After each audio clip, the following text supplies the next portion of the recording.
నమస్కారం. మీరు మీ లైఫ్లో డెసిషన్ తీసుకోలేకపోతున్నారు. డెసిషన్ తీసుకోవడంలో సమస్యలు వస్తున్నాయి, డిలే అవుతుంది. కాసేపు ఇది కరెక్ట్ డెసిషన్, ఇక ఇందులో మార్పు లేదు అనిపిస్తుంది. కొంత సమయం గడిచాక కాదు ఇది కరెక్ట్ డెసిషన్ అనిపిస్తూ ఉంటుంది.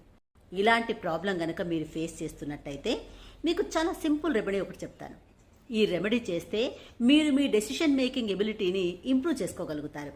అందుకేం చేయాలంటే, ఒకప్పుడు కిచెన్లో కవ్వం ఉండేది, దాంతో పెరుగు చిలికేవారు, గుర్తుందా?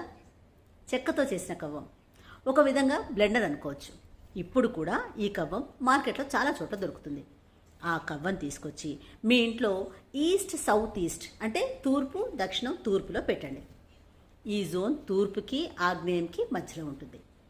కవ్వం అక్కడ పెట్టడం వల్ల మీలో ఉన్న decision making power, decision making ability ఏదైతే ఉందో అది చాలా వరకు ఇంప్రూవ్ అవడం స్టార్ట్ అవుతుంది. సరైన సమయంలో సరైన డెసిషన్ చాలా కాన్ఫిడెంట్గా తీసుకోగలుగుతారు. అతి కొద్ది రోజుల్లోనే మీలో ఉన్న డెసిషన్ మేకింగ్ పవర్ ఇంప్రూవ్ అయిందని మీకే అర్థమైపోతుంది.